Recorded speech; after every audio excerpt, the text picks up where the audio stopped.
Imaginez la scène. Une aube glacée enveloppe la frontière russo-biélorusse quand soudain une colonne de machines lourdes fend le silence. En moins de 24 heures, l'Europe perd bien plus qu'un simple tuyau. Une partie du gazoduc Yamal-Europe vient d'être méthodiquement arrachée, sectionnée puis condamnée à jamais. Ce n'est pas un accident technique ni un simple fait divers. C'est un séisme, un coup de tonnerre qui résonne à travers l'ensemble de l'économie mondiale et dont les ondes de choc atteindront chaque foyer, chaque entreprise, chaque gouvernement du continent européen. La nouvelle tombe telle une pluie glacée sur les marchés, provoquant une réaction en chaîne immédiate. En quelques heures, les contrats à terme sur le gaz s'envolent, une augmentation de 35% des prix du jamais vu depuis la grande crise gazière de l'année 2006. Imaginez-vous, chef d'entreprise ou simple citoyen, découvrant que votre facture de chauffage va bondir d'un tiers pratiquement du jour au lendemain. Pour certains ménages modestes, cela signifie choisir entre se chauffer ou se nourrir. Pour les industriels, c'est un choc qui remet en cause la viabilité de leur activité. Ce chiffre de 35% n'est pas anodin. Rappelez-vous l'hiver 2022, lorsque la Russie avait déjà réduit ses livraisons et que le prix du gaz avait doublé en quelques semaines. Les gouvernements avaient dû débloquer des centaines de milliards d'euros pour soutenir les consommateurs et éviter des faillites en cascade. Aujourd'hui, la hausse soudaine se superpose à une inflation déjà galopante, accentuant le sentiment d'urgence et d'impuissance. Officiellement, Moscou parle d'une opération technique.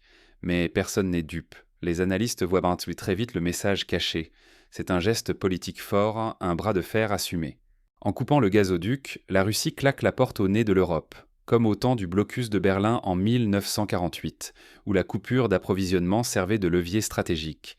Ici, il s'agit d'un véritable changement de paradigme, d'une redéfinition des alliances et des dépendances. La Russie annonce au monde que ses ressources énergétiques prennent désormais la route de l'Asie, détournant ses flux vers Pékin, New Delhi et d'autres capitales à l'Est. Pour l'Europe, c'est la fin d'une ère de confort énergétique, l'effondrement d'un modèle qui, depuis l'après-guerre, reposait sur l'accès à une énergie abondante et peu chère en provenance de l'Est. L'Europe, autrefois premier client et partenaire stratégique, se retrouve reléguée au second plan, spectatrice impuissante d'un jeu dont elle a perdu la maîtrise. L'enjeu est colossal. Ce n'est pas seulement une question de prix ou de contrat, c'est la stabilité industrielle de toute l'Europe qui vacille. Des secteurs entiers, la chimie, la sidérurgie, la verrerie, l'aluminium, dépendent du gaz pour fonctionner. En Allemagne, par exemple, l'industrie du verre s'est déjà retrouvée au bord du gouffre à la suite des précédentes tensions.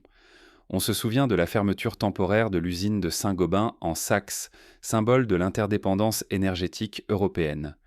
Pendant ce temps, la Russie et l'Asie voient dans s'ouvrir un champ d'opportunités inédites.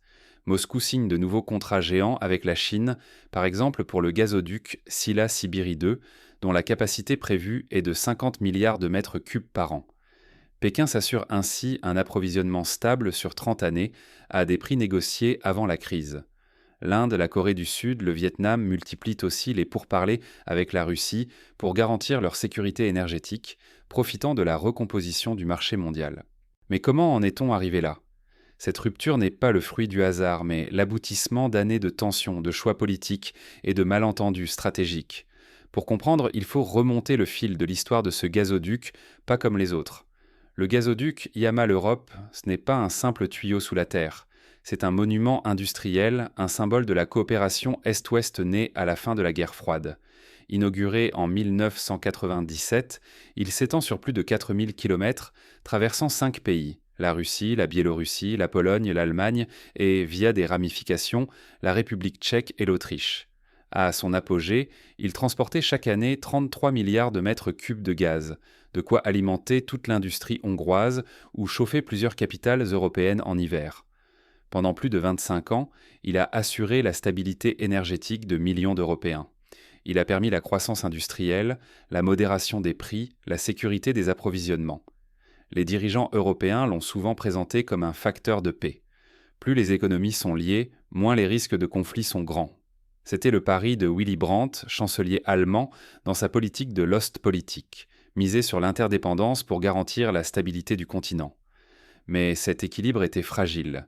Dès l'année 2006, la Russie avait déjà montré qu'elle pouvait fermer le robinet pour faire pression sur l'Ukraine, entraînant des coupures en Slovaquie, en Hongrie et jusqu'en Italie.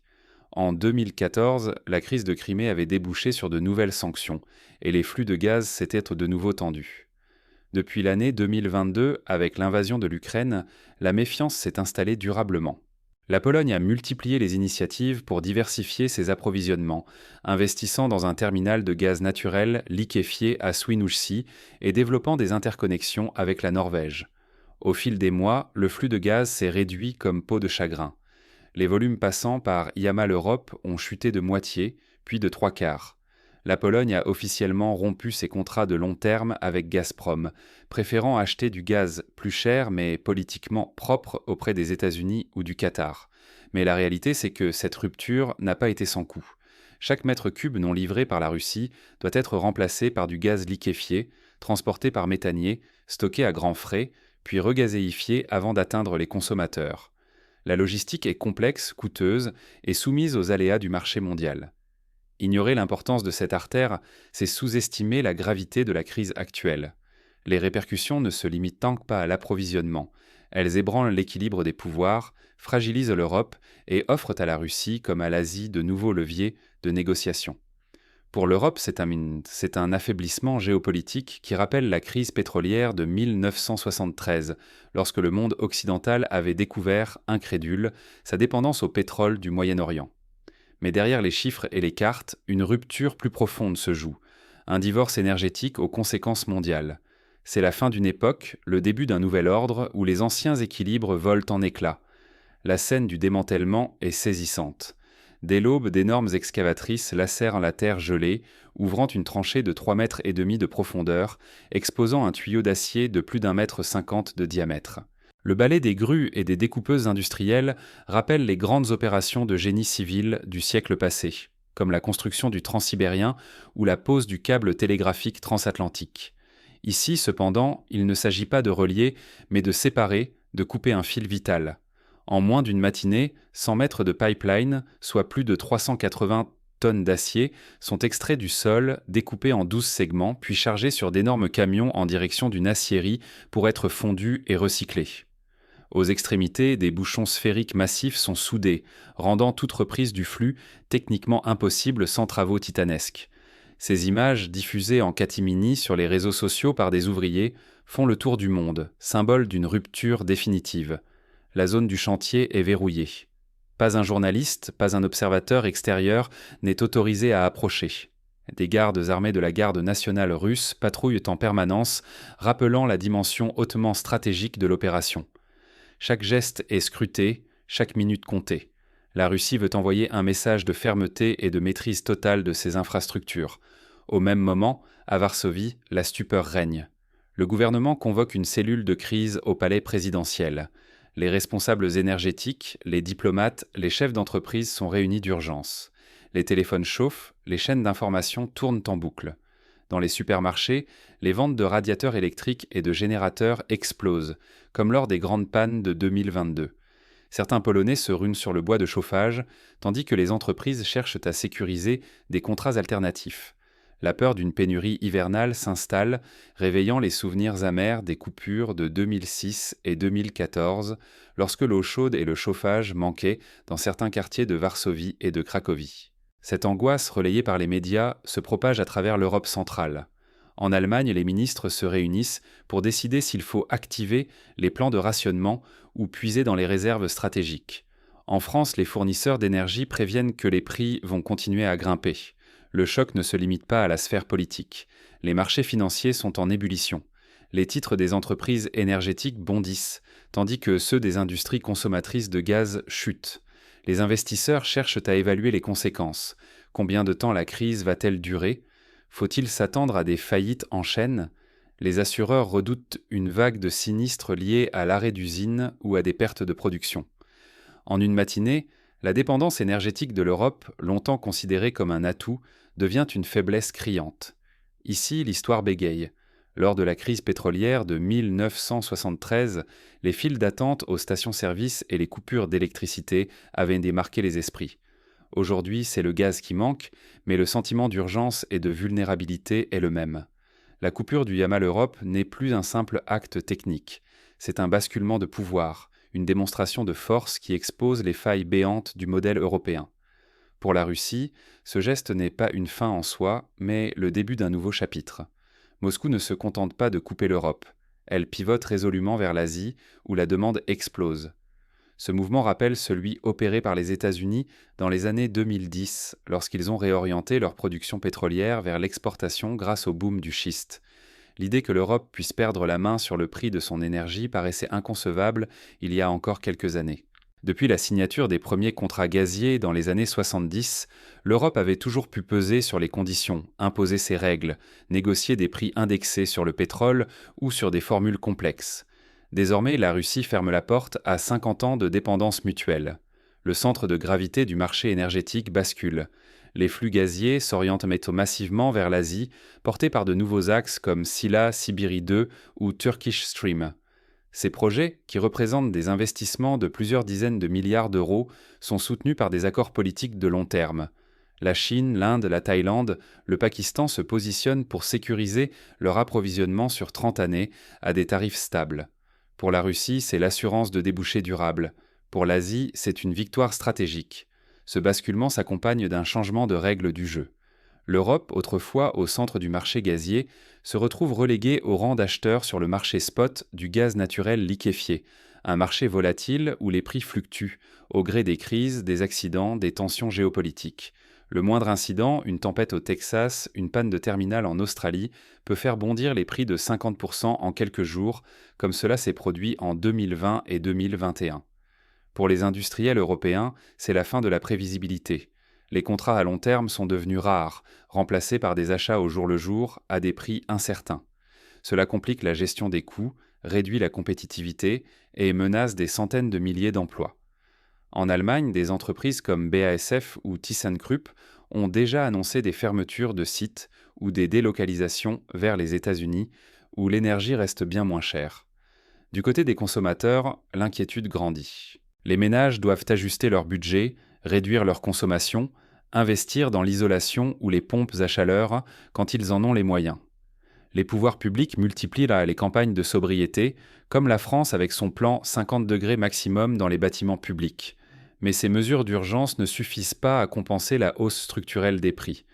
Face à cette nouvelle donne, l'Europe tente de réagir. Les investissements dans les énergies renouvelables explosent.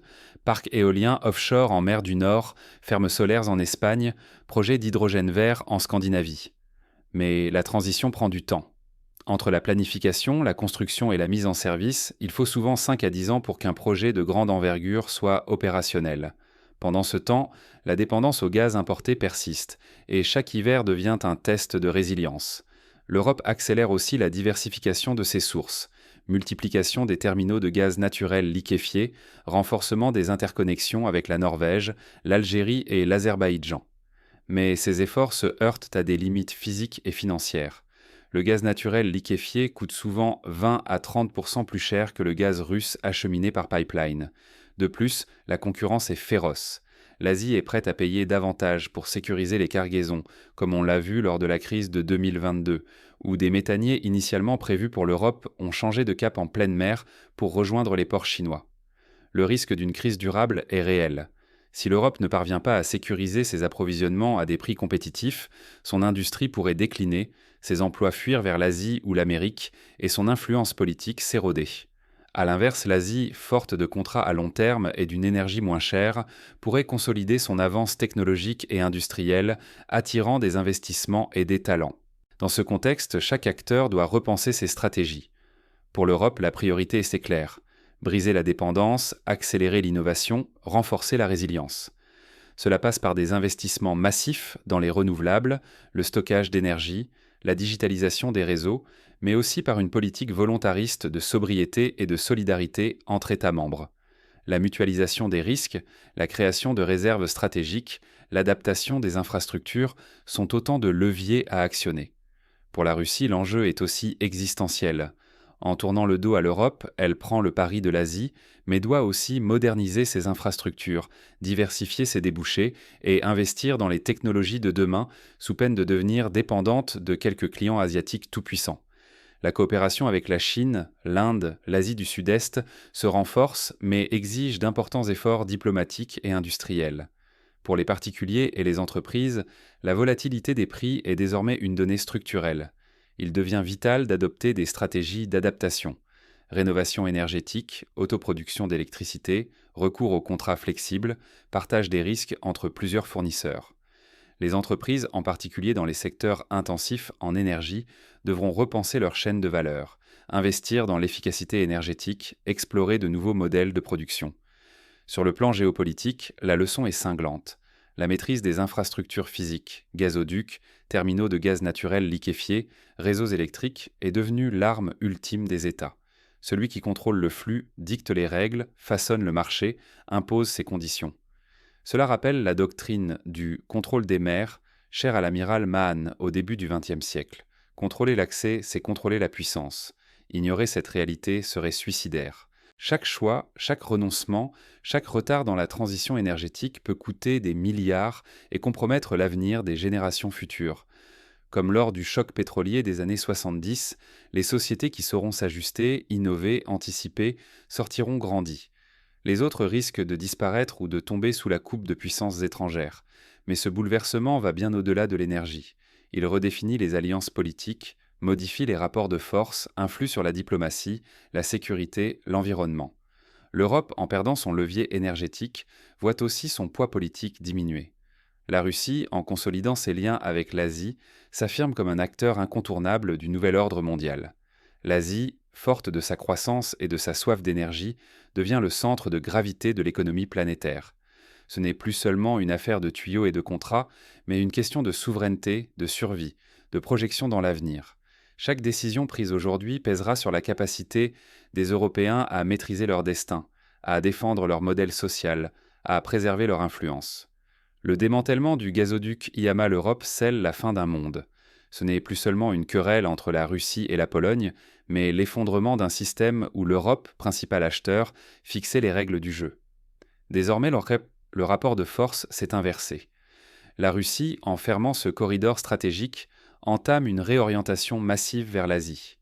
L'Europe, reléguée au rang de spectateur, doit choisir, subir ou agir, se laisser distancer ou rebondir.